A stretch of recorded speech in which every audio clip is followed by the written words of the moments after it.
Olá, seja bem-vindo ao Contribuinte Cast, o podcast do contribuinte. E eu sou Ragélia Canavati e estou aqui com vocês em mais um episódio.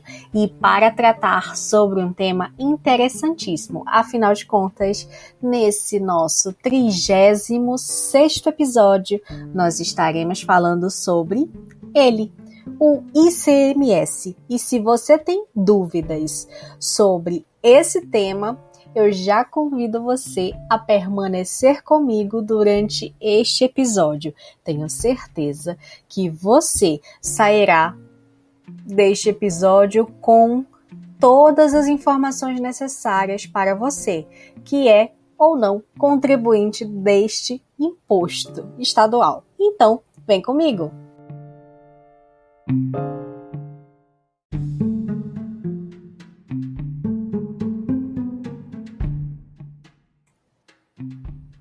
E já que nós estamos falando sobre o ICMS, eu preciso logo te esclarecer que nesse episódio você vai saber o que é e quando deve contribuir e quais são as incidências. Será que existe isenção? Será que existe uma bitributação? Então são todos esses questionamentos que eu estarei aqui com vocês abordando tudo para que vocês possam não ter mais tantas dúvidas em relação a esse imposto estadual. Bom, sem mais churumelas, vamos logo ao tema que interessa.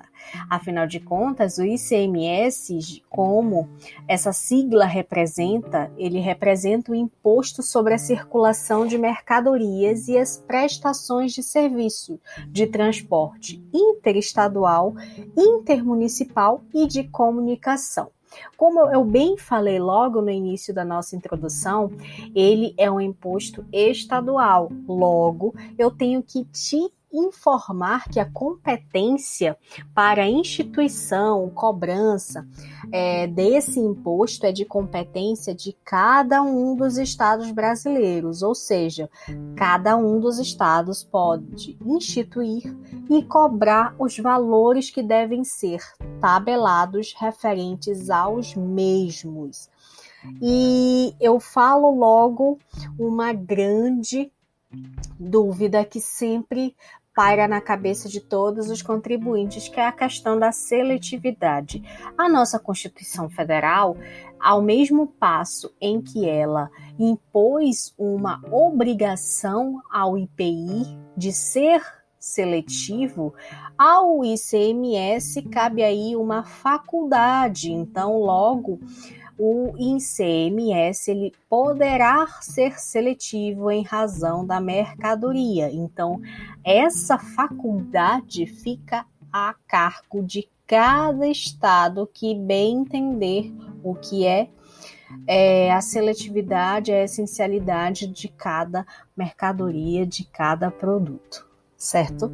Então, logo que quando nós falamos sobre ICMS, é claro que sempre vem aí uma grande chuva de dúvidas referente à receita. Então, quando a gente fala sobre receita do ICMS, é claro que para os estados ela acaba sendo a maior fonte de arrecadação estadual, já que nós estamos aqui diante de um imposto, e como o imposto não possui aí uma natureza de vinculação, logo existe aí uma natureza puramente arrecadatória. Agora, partindo da premissa sobre o que é ICMS, eu já te falo desde logo que ele é um imposto que incide sobre a movimentação de mercadorias no geral, tá?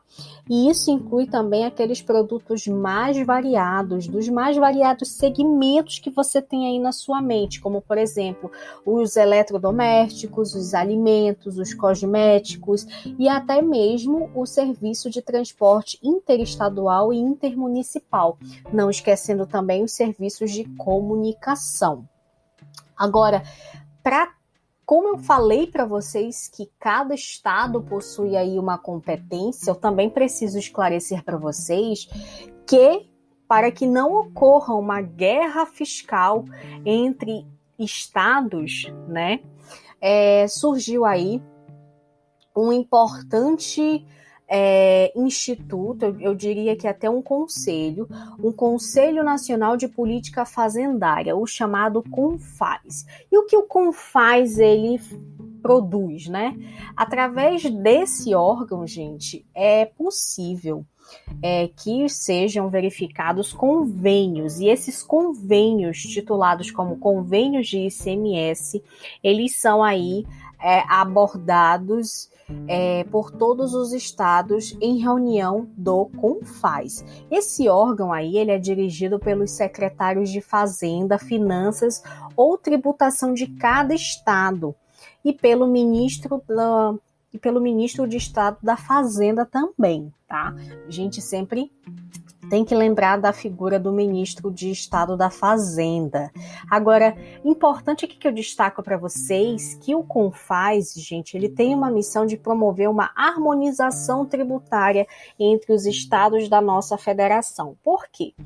Porque existe aí uma chamada, o que a gente podia falar sobre os interesses particulares de cada estado. Então, quando existe aí interesses, possíveis conflitos em relação a uma possível redução de alíquota de ICMS, é claro, se a gente fala de ICMS, uma redução de alíquota vai atrair os olhares de muitos investidores para aquele estado que está fazendo ali aquela redução de alíquota, por exemplo. Então, para que não ocorra uma guerra fiscal entre os estados, né, existe aí essa missão de promover a harmonização tributária. Agora, trago aqui uma notícia muito importante para você, que é um estudioso sobre o ICMS. Você sabia que o ICMS ele surgiu na nossa Constituição de 1934? É isso mesmo que vocês ouviram. Só que eu trago uma outra informação, que na Constituição de 1934, gente, o ICMS não necessariamente tinha esse nome, não. Ele era conhecido como Imposto sobre as Vendas e Consignações. Ele era chamado e era conhecido à época como o IVC. O IVC, gente, em 1934, ele possuía uma natureza mercantil. Logo, aqui a gente já para pensar sobre a origem de como funcionava tudo aquilo, né? O IVC, ele incidia sobre cada venda e tinha como um fato gerador, de forma distinta, todas as fases de circulação e variava entre o produtor até o consumidor. Logo aí a gente já percebe um efeito cascata, ou seja, cada um pagava sobre a sua fase da circulação. Então, é claro que a gente está diante aí de uma bitributação e um bis idem, né? É claro que eu volto a falar aqui para vocês e trago como item curioso que em cada uma dessas sucessivas vendas que ocorriam em 1934, né, a começar do produtor, gente, tá? Do produtor até o consumidor final, o IVC, que era o Imposto sobre as Vendas e Consignações, ele era exigido. Então, ele tinha aí uma repetida base de cálculo que estava sendo de forma cobrada, de forma integral, ou seja, de fato, sobre o valor, sobre o preço daquela mercadoria. Então, depois de muita polêmica, a gente teve aí uma emenda constitucional, conhecida como Emenda Constitucional número 18, de 1965. Então, observe aí o lapso de tempo em que os contribuintes estiveram aí custeando de forma irregular, porque era totalmente um imposto que tinha uma incidência de efeito cascata. Então, aí a gente já se depara com várias irregularidades. De 1934 a 1965, quando surgiu então o ICM, que a gente fala que é o Imposto sobre a Circulação de Mercadorias. Esse sim substituiu o IVC, que era o Imposto sobre as Vendas e Consignações.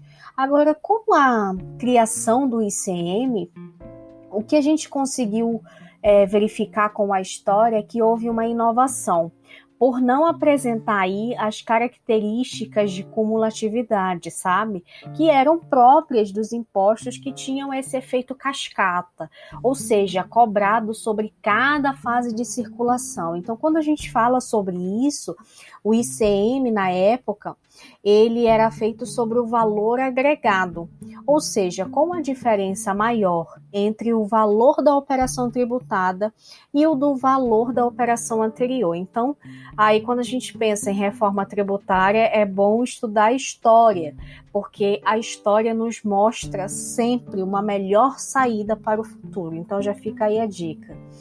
Aqui, voltando com vocês, mas aí, Ragélia, a nossa Constituição de 88, gente, quando ela passou a entrar em vigor, o atual sistema tributário nacional só ocorreu em 1º de março de 89. Logo aí a gente consegue verificar que houve de fato, a entrada em vigor da nossa Constituição, uma extinção sobre os impostos especiais, que tinham uma incidência única e uma competência federal. Então, quando a gente fala sobre esses impostos especiais que eram à época, antes da nossa Constituição Federal de 88, a gente pode aí citar os 3 impostos únicos federais que deixaram de existir com a nossa Constituição de 1988, que era o imposto sobre os combustíveis e lubrificantes líquidos e gasosos. A gente tinha também o imposto sobre a energia elétrica e o imposto sobre os minerais do país. Então, só para que você possa entender o que aconteceu, houve uma incorporação de todos esses 3 impostos, tá? Nos mais aludidos, quando a gente fala mais aludido, produtos ao campo de incidência propriamente dito do ICMS, tá? Então, quando a gente fala sobre isso, é claro que esses bens, eles são mercadorias suscetíveis de circulação, logo, aí ficou ao cargo do ICMS, tá aí incidindo sobre esses 3 impostos que passaram, que deixaram de existir com a nossa Constituição. Então, a gente teve aí uma redação, tá, no artigo 155, inciso 1º, a linha B da nossa Constituição Federal. Então, aí o que ele falava? A emenda constitucional número 3 de 93, ela estabelecia aí um campo de incidência do ICMS. Então, quando a gente falava sobre aí um campo de incidência do ICMS, é claro que vem a imagem logo, a emenda constitucional número 3, de 93. Então, nessa emenda constitucional, a gente pode perceber aí uma amplitude na incidência do ICMS, onde foram incluídos aí as prestações de serviços de transporte interestadual e intermunicipal de comunicação. Isso aí, gente, eu já falo logo, é matéria de concurso. Por quê? Porque antes a gente só conhecia a questão do ICM. Só que após a emenda constitucional número 3 de 93, onde foram aí incluídas as prestações de serviços de transporte interestadual, intermunicipal de comunicação, a sigla mudou. Então, aí sim nós podemos conhecer o ICMS de fato. Aí temos também uma questão muito importante que é sobre o fato real da virtude da retirada da esfera da competência federal, tá, dos impostos que eram listados como os serviços de transporte de comunicação para uma inclusão na competência a nível estadual. Então fica aí a dica para os nossos ouvintes concurseiros. Agora, gente, A gente precisa avançar. Então, vamos avançar falando quem é o contribuinte de fato do ICMS. Gente, o contribuinte do ICMS é qualquer pessoa, seja ela física ou jurídica, que realize com uma habitualidade.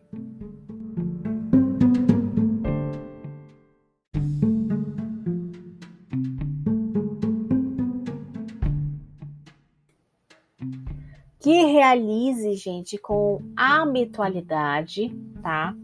Ou até mesmo, quando a gente fala um volume que se caracterize um intuito comercial, já que pode sim ser contribuinte aquela pessoa física, tá?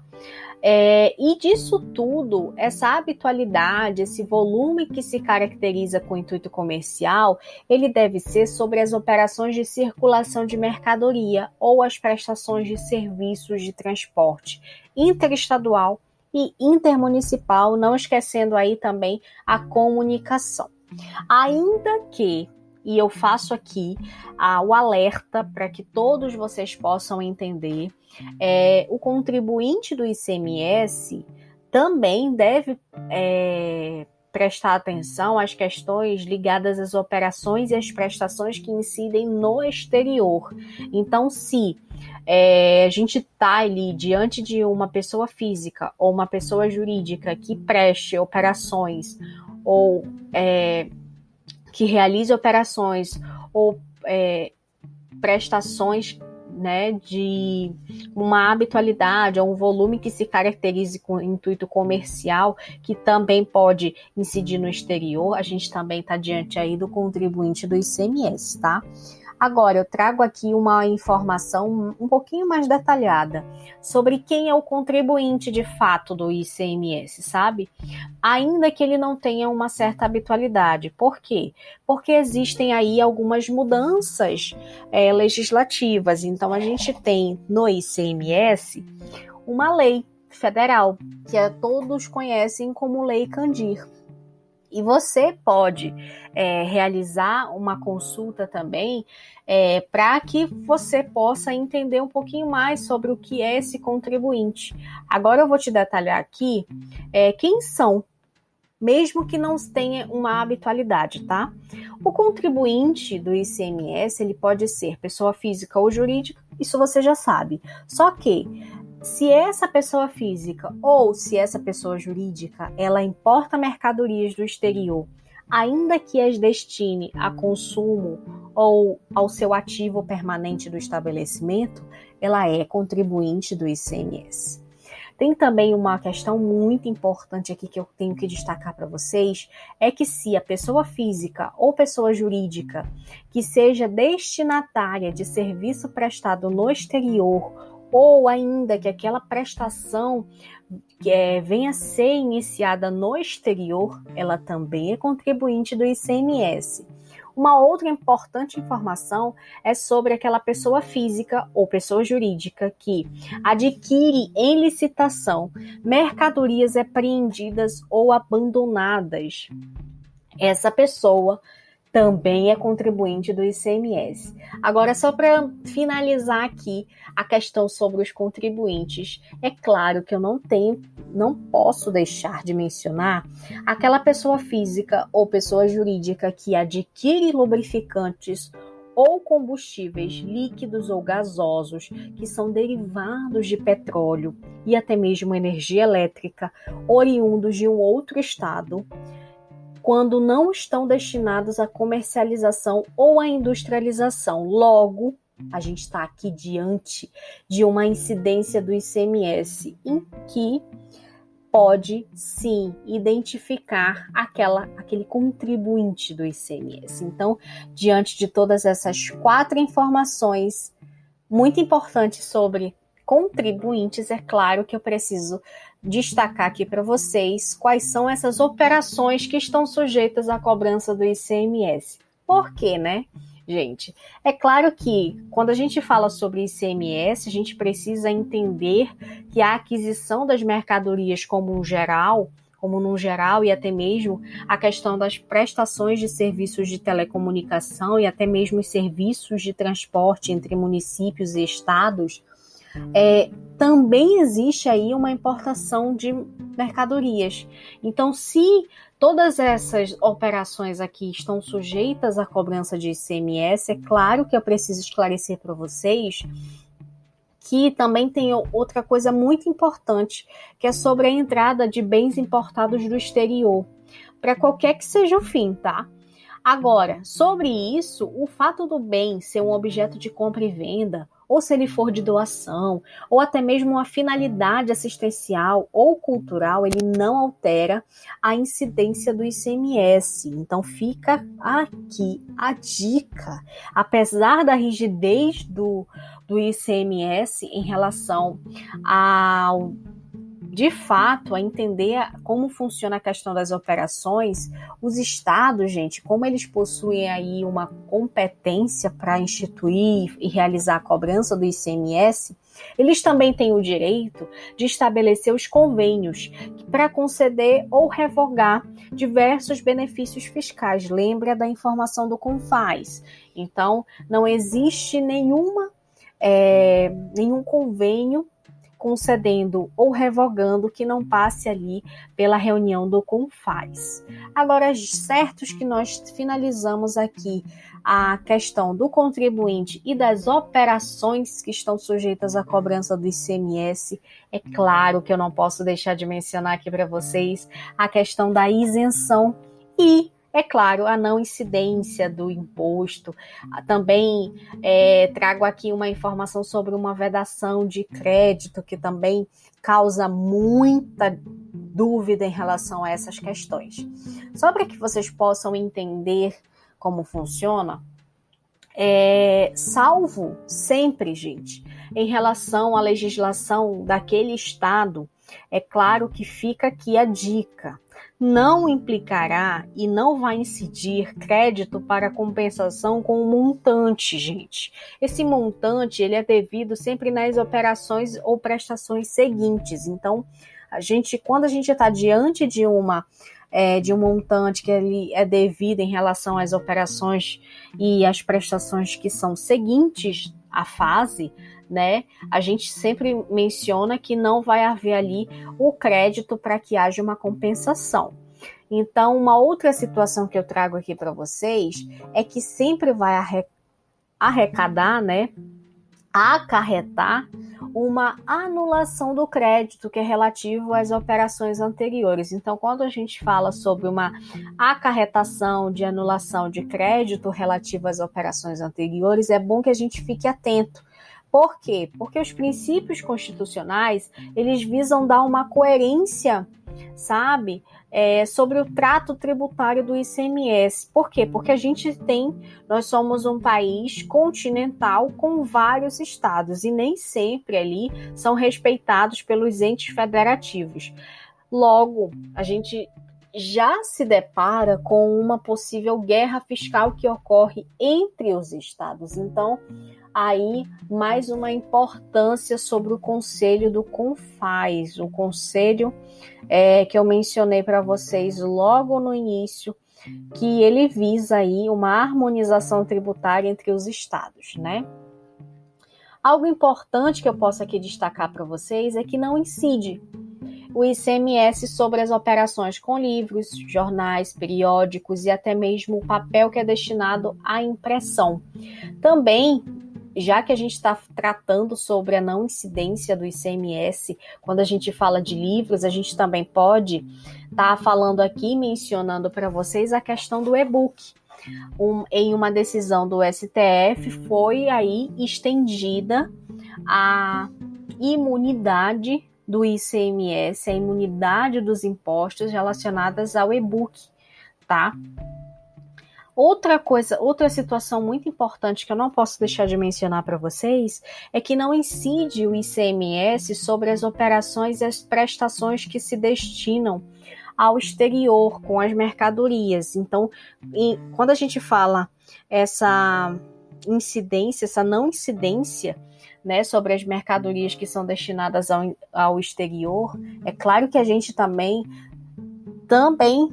relaciona essa questão aos produtos primários, aqueles produtos que são industrializados, semi-elaborados ou até mesmo em serviços. Então já fica aí a dica. O ICMS ele também não incide sobre as operações interestaduais relativas à energia elétrica, petróleo, inclusive, gente, os lubrificantes e combustíveis líquidos e gasosos dele derivado, tá? Então, já fica aí a dica relacionada a essa questão de não incidência do ICMS sobre as operações interestaduais, tá? Agora, volto a frisar aqui, essas operações interestaduais, onde não ocorre a incidência do ICMS, ela mesmo assim não incide, ainda que seja destinado à industrialização ou à comercialização. Então já fica aí a dica. Uma outra situação que não incide o ICMS é sobre as operações com ouro, quando ele for definido pela lei como um ativo financeiro ou um instrumento cambial. Então, já fica aí a dica aos investidores, tá? Também não incide o ICMS nas operações que são aí relativas às mercadorias que tenham sido ou não, tá, a uma destinação de prestação pelo próprio autor da saída. Então, quando a gente fala de uma matriz para uma filial, existe aí uma operação de mercadoria de saída, então não vai incidir o ICMS, tá? Uma outra questão que não incide o ICMS é relacionada às operações de qualquer natureza, que decorre também de uma transferência de propriedade. Então, perceba comigo, está apenas transferindo a mercadoria de um estabelecimento industrial para comercial dali do mesmo grupo econômico. Então, não incide o ICMS ali. Não incide o ICMS também, gente, relacionado àquelas operações que são decorrentes de uma alienação fiduciária em garantia. Então já fica a dica, porque inclusive eu trago aqui a informação para vocês que não incide o ICMS sobre aquela operação que é efetuada pelo credor em decorrência do inadimplemento do devedor. Já fica aí a dica.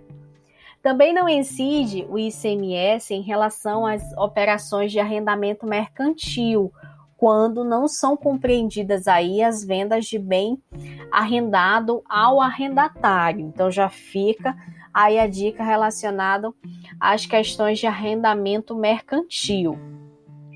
Uma outra situação que eu trago aqui para vocês é sobre a não incidência do ICMS relacionado às operações de qualquer natureza, que decorre, gente, de transferência de bens móveis.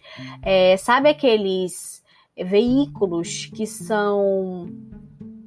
que dão perda total em caso de sinistro? Pois não incide aí o ICMS nessas operações quando existe a transferência de bens móveis que são salvados de sinistro pelas companhias seguradoras, tá?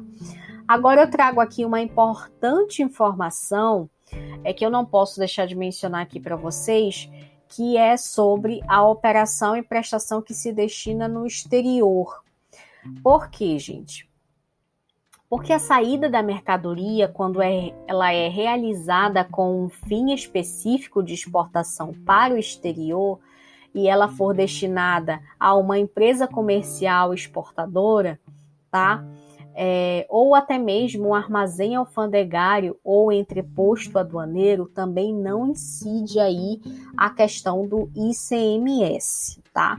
Agora, trago aqui uma informação e que pode gerar, e gera muitas vezes, dúvidas, que é quando a gente fala sobre o direito de crédito em decorrência de fato gerador, por exemplo. Então, toda vez que ocorre aí um pedido de creditamento em relação a fato gerador que se presume que não vai se realizar, é necessário que seja feito um pedido de restituição. E não havendo, é claro, uma deliberação no prazo de 90 dias, o contribuinte substituído, gente, ele vai poder se creditar ali. E, é claro, ele sempre vai precisar realizar essa informação na sua escrita fiscal, informando ali na sua escrituração o valor do objeto do pedido. Então, a única dica e informação que eu trago para vocês relacionado a essa questão de direito de crédito pelo fato gerador que se presume que não vai se realizar, é porque assim, esse pedido, isso tudo vai ter que estar escriturado. Então, é claro que o valor daquele objeto que se pretende pedir, ele já deve estar ali atualizado segundo os critérios que cada órgão fazendário aplica. Então, fica aí a dica para uma análise no regulamento do ICMS do seu estado. Só que eu trago uma importante informação aqui sobre uma decisão que pode ocorrer de forma contrária. Então, sempre que ocorreu uma decisão contrária que é irrecorrível, o contribuinte substituto, então observe, gente, ele tem o prazo de 15 dias da notificação para proceder o estorno daqueles créditos que ele lançou. Então, se, porventura, ele fez ali um creditamento e houve, logo após, uma decisão contrária, que a gente fala que é irrecorrível, ele precisa realizar ali o estorno daqueles créditos. Então, também devidamente atualizados e com o pagamento dos acréscimos legais cabíveis. Então, já fica aí a dica.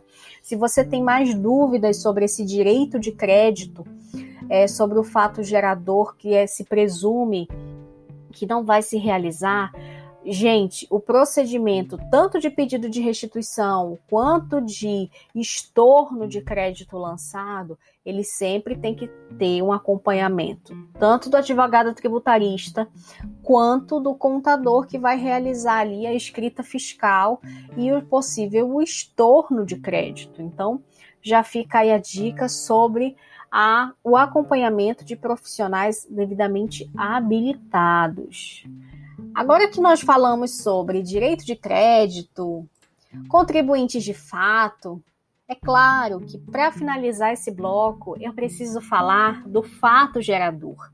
O fato gerador do ICMS, gente, é sempre, como eu posso dizer para vocês, sempre observe a questão da mercadoria. Se uma mercadoria estiver em transporte de uma localidade para outra, por exemplo, deve sempre haver o registro da titularidade e a propriedade daquela mercadoria. Então, quando a gente fala sobre uma titularidade, um registro, esse registro sempre vai ser o registro da nota fiscal. Todavia, eu esclareço para você que o simples fato de haver esse registro não é considerado um fato gerador para a instituição do imposto. Então, já fica aí a dica. Por quê? Porque eu posso muito bem estar emitindo uma nota fiscal de transferência de uma filial para uma matriz. E mesmo assim, eu não estou praticando o fato gerador do imposto, porque não incide sobre a simples transferência, como a gente já mencionou anteriormente, sabe? Agora, é claro que eu preciso trazer a informação aqui para vocês. Se houver uma mudança de titularidade, logo, a mercadoria deve ser vendida e passada para o nome de um outro comprador, por exemplo, sabe?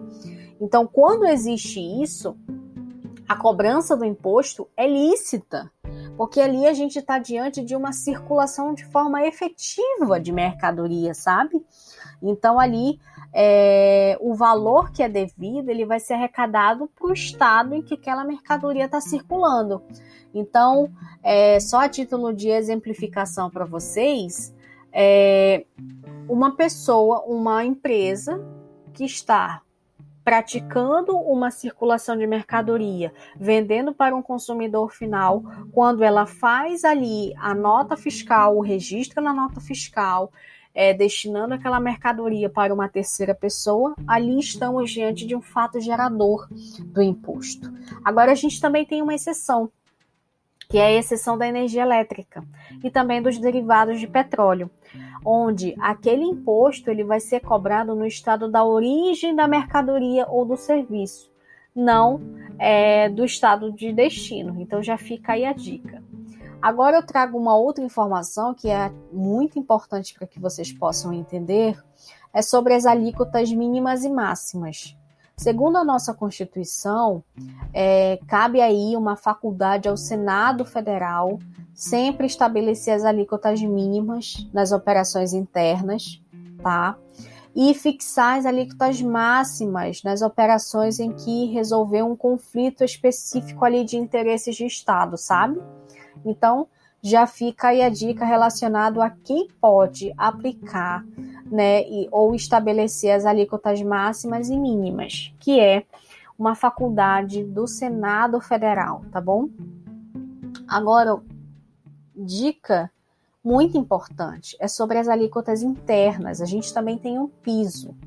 E, salvo uma deliberação em contrário dos estados e do Distrito Federal, a gente tem aí, no artigo 155 da Constituição, inciso 12, alíneas G, uma informação de que existe aí uma necessidade de uma lei complementar para que ocorra de forma correta uma deliberação dos estados sobre a questão das isenções, dos incentivos, dos benefícios fiscais, sobre a questão das alíquotas internas.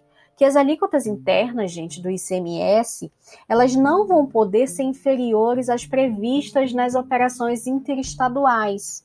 Então, logo, a gente já tem aí uma importante informação de que, em relação às operações e às prestações que destinam bens e serviços a um consumidor final, por exemplo, localizado em um outro estado, é sempre necessário adotar a alíquota interestadual quando o destinatário ele for contribuinte do imposto. E a alíquota interna quando o destinatário não for contribuinte do imposto. Então, para que você possa entender quem é o contribuinte do imposto e quem não é o contribuinte do imposto, é só você perceber se existe um cunho comercial entre aquela operação de mercadoria. Por exemplo, de uma empresa para uma empresa, existe ali um contribuinte do imposto que percebe-se que não existe ali um consumidor final. Agora, se porventura ele não for um contribuinte de fato do imposto, ele for de fato um contribuinte, um consumidor final, que não vai repassar aquela mercadoria, que não vai emitir uma nota fiscal para uma terceira pessoa, é claro que a aplicação é da alíquota interna, tá? Então já fica aí a dica quando se trata sobre a questão da aplicação de alíquota.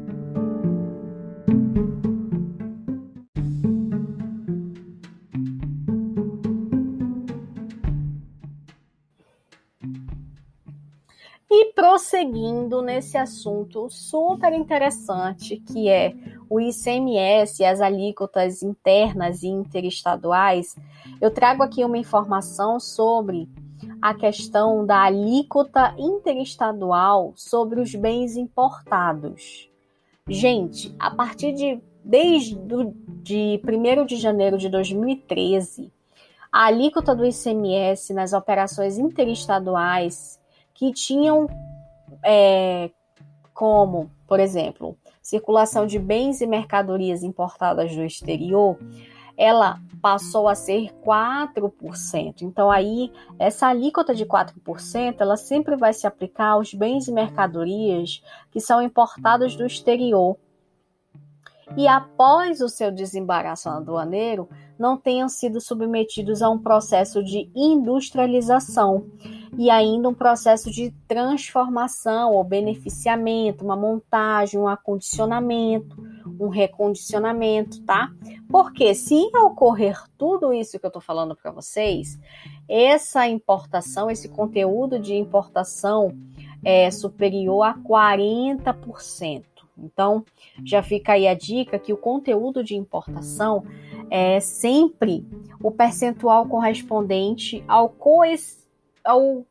quociente entre o valor da parcela que está sendo importada do exterior e o valor total da operação de saída interestadual daquela mercadoria ou bem ali que está circulando. Então já fica aí a dica relacionada aí à questão da alíquota dos bens importados, tá? Outra coisa que eu não posso deixar de mencionar para vocês é sobre a incidência do ICMS sobre a importação dos serviços que não são alcançados pelo ISS. Então, quem aí estuda o ISS, quem já sabe um pouquinho sobre o ISS, sabe que lá na Lei Complementar 116 de 2003, ele possui ali uma lista anexa. E naquela lista anexa existem ali algumas exceções em que pode também haver a incidência do ICMS. Então, a gente só faz a lembrança aqui sobre algumas questões que são trazidas a cunho tanto de súmula quanto de propriamente dito da LC 116. Gente, só para que vocês possam entender como funciona essa questão da importação dos serviços que não são alcançados pelo ISS e que existe sim uma incidência do ICMS. O ICMS, gente, ele sempre vai incidir sobre a entrada de bem ou mercadoria que são importados do exterior por uma pessoa física ou jurídica. Ela pode ser um contribuinte habitual do imposto, ela que não seja um contribuinte habitual do imposto. Então, quando a gente fala que o ICMS ele vai incidir sobre a questão de mercadorias que são importadas do exterior, essa incidência ela só vai ocorrer quando esse contribuinte ele não for habitual do imposto, tá? E também não tem qualquer finalidade sobre ali a questão do serviço que está sendo prestado no exterior. Logo, nós estamos diante de uma incidência do ICMS em que o Estado ele vai sim verificar a questão da situação do domicílio do estabelecimento do destinatário daquela mercadoria ou bem ou serviço. Então, é necessário que sejam observadas aí a questão da competência do Estado para saber quem de fato vai ali cobrar sobre o ICMS. Uma outra situação que incide o ICMS é sobre o valor total da operação. Quando essas mercadorias que elas são importadas, né, elas forem fornecidas com serviços que não são compreendidos naquela competência tributária daquele município. Então, isso aí existe muita discussão e sobre essas discussões que surgem, existem também algumas súmulas do STJ para que o contribuinte possa, de fato, entender quando incide e quando não incide. E eu trago aqui só a informação para que vocês fixem, é a súmula 155 do STJ, que diz que o ICMS vai incidir na importação de aeronave por pessoa física de uso próprio. Lembra a compra de jatinho. Comprou um jatinho, vai incidir ali o ICMS com certeza, tá? Também vai incidir o ICMS quando existe ali uma prestação de serviço de composição gráfica personalizada e sobre encomenda, que também pode ali envolver uma mercadoria, que também está sujeito apenas ao ISS. Então, fica a dica, tá? Isso você pode encontrar na súmula 156 do STJ. Para finalizar sobre essa questão de súmulas do STJ, sobre esse conflito entre ICMS, importação e o ISS, tem aí a súmula 163 do STJ. O que ela fala? Ela fala que o fornecimento das mercadorias que possui aí uma simultânea prestação entre serviços de bar, restaurante, até um estabelecimento que é similar, ele constitui sim fato gerador de ICMS e ele vai incidir sobre o valor total daquela operação, tá? Independentemente se tiver aí uma prestação aí de serviço, tá bom? Agora é claro que eu preciso esclarecer e reafirmar que não incide ICMS no caso da exportação. Por quê? Porque a ideia é não se exportar imposto. Então, já fica aí a dica que não incide ICMS sobre as operações que se destinam mercadorias para o exterior, quando você está exportando, tá? Só que a gente sabe que nem sempre existem aí mercadorias, como também serviços. Então, não vai incidir o ICMS também sobre os serviços que são prestados no exterior. Então, a gente tem aí assegurado uma manutenção e um aproveitamento do montante do imposto que é cobrado nas operações e prestações de serviços anteriores. Quando a gente fala aproveitamento, é claro que eu estou falando de crédito tributário, porque como é um benefício a mais a quem exporta. Porque por mais que não incide ICMS, mas aí vamos ter um aproveitamento de crédito tributário em relação àquelas operações anteriores. Então, já fica aí a dica. Uma outra situação muito importante, que eu não posso deixar de mencionar, é a questão do diferencial de alíquotas, quando nós estamos diante de operações interestaduais. Então, quando a gente fala sobre a hipótese de aplicação de uma alíquota interestadual, é sempre bom lembrar que isso só vai ocorrer quando o destinatário ele for um contribuinte do imposto. Então, se houver essa questão, essa hipótese que eu estou levantando aqui para vocês, é claro que já fica a dica de que o estado da localização do destinatário vai ali caber uma responsabilidade a esse estado para que ele realize ali a cobrança entre a diferença da alíquota interna para a alíquota interestadual. Então, por exemplo, se uma alíquota do ICMS no estado A, né, no estado que a gente tem o contribuinte A, ela for 18%, então a gente precisa entender ali como é que funciona a questão do diferencial de alíquota, já que nesse nosso exemplo aqui a gente tem um determinado contribuinte que a gente pode denominar o contribuinte A, ele vai receber uma mercadoria para consumo, por exemplo. Essa mercadoria ele vem de um outro estado. Então, a gente pode aí citar que a mercadoria sendo no valor de R$1.000, por exemplo, observa a questão da nota fiscal. Então, na nota fiscal, claro, vai estar ali um ICMS destacado de R$120.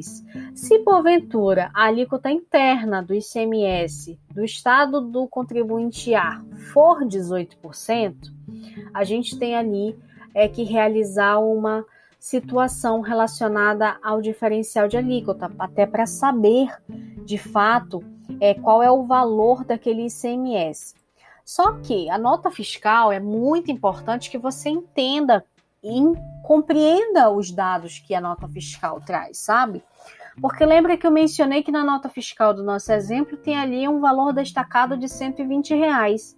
Então, se tem um valor destacado de R$120, é lógico que esse valor que está sendo destacado na nota fiscal é o valor do ICMS naquela operação interestadual. Então, fica da seguinte forma: o valor do ICMS da alíquota interna da localização daquele contribuinte A, R$1.000 vezes 18%. Então, a gente tem aí um ICMS de R$180. Logo, a gente tem que subtrair 180 de 120. Então, o diferencial da alíquota vai ser R$60. Então, já fica aí a dica relacionada a essa questão de diferencial de alíquotas, tá? Agora eu trago uma importante informação para que você possa entender um pouquinho mais sobre a questão de diferencial de alíquota. Esse diferencial de alíquota, como você bem pôde perceber no nosso exemplo, ele nada mais é do que uma parcela do ICMS que é devido àquela unidade federativa que é destinatária daquela mercadoria. Então, a gente sempre faz aí essa subtração, onde a gente deduz o valor equivalente com os percentuais, que pode ser 7% para as mercadorias e os bens oriundos das regiões Sul e Sudeste, a gente exclui aí o Espírito Santo, e 12% para as mercadorias ou bens procedentes das regiões Norte, Nordeste, Centro-Oeste e o Espírito Santo. Então, já fica aí a dica relacionada à questão da diferencial de alíquotas, que pode ser 7% ou 12%. Então, sempre vem a questão que fala sobre o ICMS, que ele sempre vai ser devido à unidade federativa de origem da mercadoria ou aquele bem, sabe? Onde a gente sempre fala que ele é calculado com a utilização da alíquota inteira estadual. Então, lógico que nós estamos aí diante de uma celeuma. Por quê? Porque existiram várias discussões sobre essa questão de diferencial de alíquota. Só para que vocês possam entender, em 2011, por exemplo, teve uma grande confusão e até mesmo a criação de um protocolo conhecido como Protocolo 21. Então, ele surgiu em relação para facilitar, favorecer a unidade federativa do destino daquela mercadoria. Então, aquela parcela do ICMS que era devida na operação interestadual, em que o consumidor final ele adquiria ali uma mercadoria de uma forma não presencial, né? Ali estava surgindo o boom da internet, era devido àquele estado ali de destino. Então já fica aí a dica sobre essas polêmicas relacionadas aos diferencial de alíquotas, tá? E vocês podem também fazer as consultas no ADCT da nossa Constituição Federal, tá? Termino a questão do nosso ICMS, é claro, falando sobre a prescrição de crédito tributário. Por quê? Porque isso é um assunto que interessa todos, né? Já que o ICMS é o imposto que tem como regime a não cumulatividade. Logo, existe aí operações com direito a crédito. Você pode compensar seus créditos, tá? O direito de utilizar o crédito, gente, ele sempre vai extinguir depois de decorridos 5 anos contados da emissão da nota fiscal. Então já fica aí a dica relacionado ao que traz aí a nossa Lei Candir, no artigo 23, tá? Eu trago uma informação também sobre a questão da liquidação dessas obrigações tributárias, tá? Sempre que houver essa palavra liquidação de obrigações tributárias, é claro que você precisa já ter em mente que ela pode ocorrer na forma da compensação até o montante daqueles créditos que estão escriturados, tá? E essa escrituração desses créditos, eles precisam ocorrer no mesmo período, tá? Mais o saldo credor de períodos ou períodos anteriores, isso se for o caso, tá bom? Agora, se esse montante desses créditos tributários superar os débitos, a diferença ele sempre vai ser transportada para o período seguinte. Então, já fica aí a dica para que você observe como funciona essa questão de liquidação de obrigações no Estado. Então, já fica a recomendação. Leia o regulamento do ICMS do seu estado, porque vão ter mais informações relacionadas à questão da obrigatoriedade da escrituração do ICMS, como funciona a questão da liquidação das obrigações. Gente, cada estado pode legislar, pode instituir, pode fazer a cobrança do ICMS. Então, já fica aí a dica de leitura para o regulamento do ICMS do seu estado.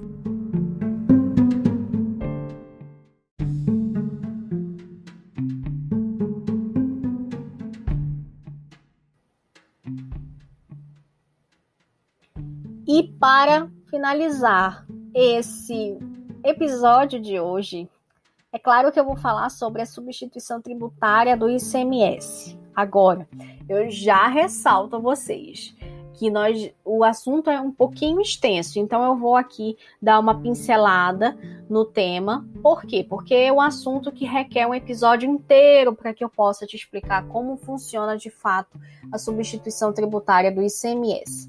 Mas eu não vou deixar esse gostinho para que você fique nessa espera de um próximo episódio. Então eu já te falo aqui de forma resumida o que é a substituição tributária do ICMS.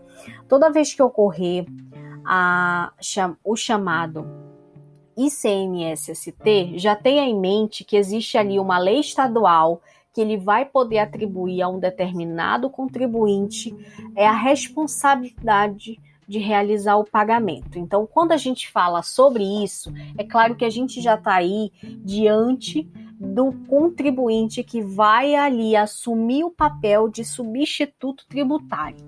Então, basicamente, essa é a substituição tributária do ICMS. E essa responsabilidade, ela vai ser atribuída em relação à forma de arrecadação do imposto, sabe?